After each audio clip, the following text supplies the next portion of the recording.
help this team. Greg, what was your reaction to two things? One, to Marrone pulling Blake Bortles, and also to the reported discord in the locker room. I'm curious what you think about all that. Well, first, on the Blake Bortles, I'm not surprised that he pulled him. What he said is exactly what you're looking to do. You're trying to create some type of spark, some type of energy to your team to get them back on track. As far as the discord, I don't mind the discord. Not one bit. I don't mind it because when I think of the discord, I see guys in my head that are frustrated, that it means something to them because they know what they have in front of them. Calais Campbell talked about it yesterday in his post-game interview. Look, everything that we still want to accomplish is still before us. It's still out there in front of us. Now, whether they accomplish that is completely up to those guys in that locker room. So the discord is frustration because they're not winning. They're not the team that everybody was so high on going into this season with the expectations of automatic Super Bowl bids. And their defense isn't playing as great as they did last year. Offense definitely got off to a great start with Blake Bortles, but as of late, they've done nothing. So I don't mind the discord, the Blake Bortles benching. It was warranted. Listen, Blake's last 3 games, he's been terrible. They've been 0-3. He's been even worse than what you expect from Blake Bortles. His last 3 games, he's got a passer rating of 60. He's got 6 picks and 2 scores, and that's not even to mention the 2 lost fumbles this past week. He's been awful. But as far as discord listen, the Jaguars have made this bad decision and doubled down on it repeatedly. They had an opportunity last year to get Colin Kaepernick. Nah, we don't like his politics. They had an opportunity this offseason to get Teddy Bridgewater. No, we're going to extend Blake Bortles and tie ourselves to him for this year and next year. Why? So we can free up cap space, sign Dante Moncrief. All right, great. Well done, everybody. But that has been something we saw coming. Anyone that watches football has known the Jags are always limited at quarterback as long as he's their quarterback. But 30 points a game the last 3 weeks, what this defense has allowed. This defense all of a sudden is out there leaking oil week to week. Now, I understand it can be frustrating when you feel like, man, if we're down 10, we're dead because of our quarterback. The defense has to be better additionally. So this is, it's not, to me, a situation where the defense in the locker room can just be yelling at the offense, saying, you put us in this position. Not when you gave up 30 to Kansas City, 50 to Dallas, and 20 this week to a Texans team that hadn't been able to protect their quarterback all year long. There's only one answer to this. I'm going to give it to the Jacksonville Jags, and it's free. And it's not a public service announcement. This is just free advice. Swallow your pride, pick up the phone, and call Cap. Now, you want to galvanize your locker room? You have a problem with that defense? Call Cap. Bring Cap to the locker room. Let's see if Cap can change it because he's better than the quarterback you have.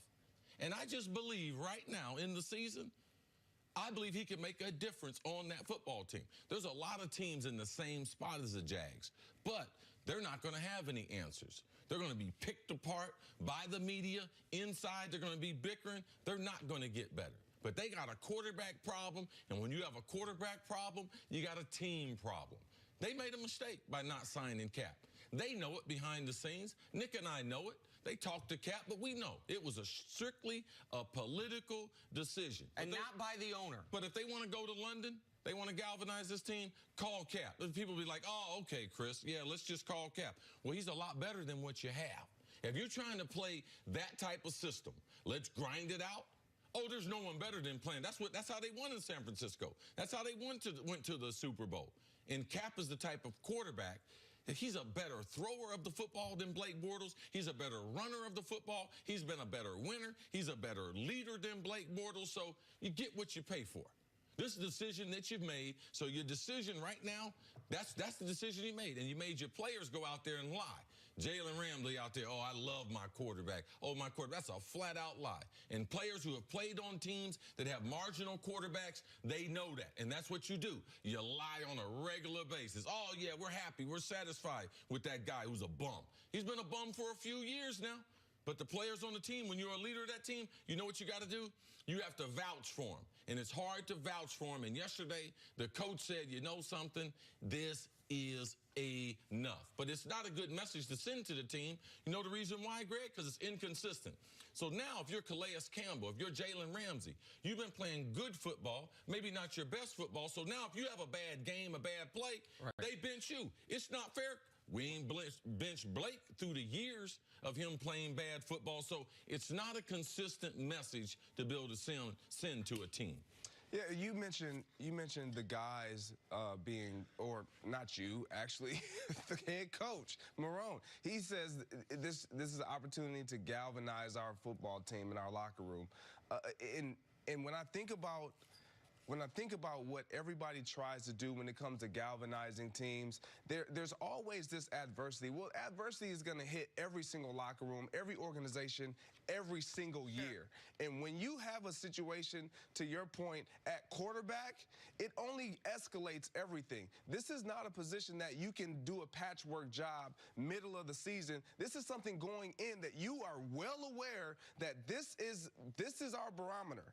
This is what's going to get us over the top. Going into this season, they knew that, and they put their eggs all in this bucket and basket when they had other options that they could have explored, and they did not do that. So this is on them. But you said it. They knew going in that this is who they had with Blake Bortles. They know what Blake Bortles' ceiling is. What they didn't realize was that the defense was going to be giving up 30 points a game. What they didn't realize that Jalen Ramsey was not going to be the same player it was last year, because the team that rode their defense and said no matter what we do on offense, the defense can bail us out, suddenly isn't bailing them out anymore. Yeah, that's all true. I mean, let's go across the board. The defense hadn't played well, but I ain't gonna get over your quarterback. You still can't change that. Yeah, the defense hadn't played well. Yeah, okay.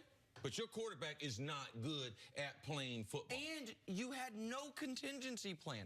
Going into the year, we thought it was a little questionable that the Patriots only had Brian Hoyer as their backup, even though Brady never gets hurt and is never going to be benched.